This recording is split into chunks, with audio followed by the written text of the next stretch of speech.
खबर शामिल करते हैं। कोटअदू के नवाही इलाके दायरा दीन पनाह में आवारा कुत्तों की भरमार। बौलों कुत्तों ने मुतादिद शहरियों को काट डाला। 60 साला खातून शदीद जख्मी, अस्पताल मुंतकिल कर दिया गया। मज़ीद तफसीलात जानते हैं अपने चीफ रिपोर्टर बाकर हुसैन से।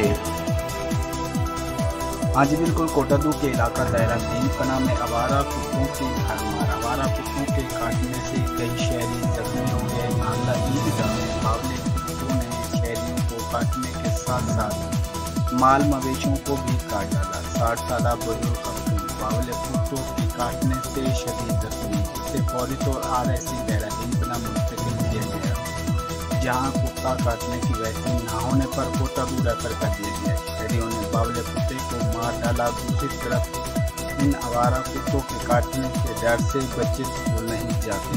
शहरियों ने मुतअद्दिद बार म्युनिसिपल कमेटी इंतजामिया को इन आवारा कुत्तों के बारे में इजहार किया, लेकिन कोई नोटिस नहीं लिया गया। शहरियों ने आवारा कुत्तों की भर्ती का मुतालबा किया।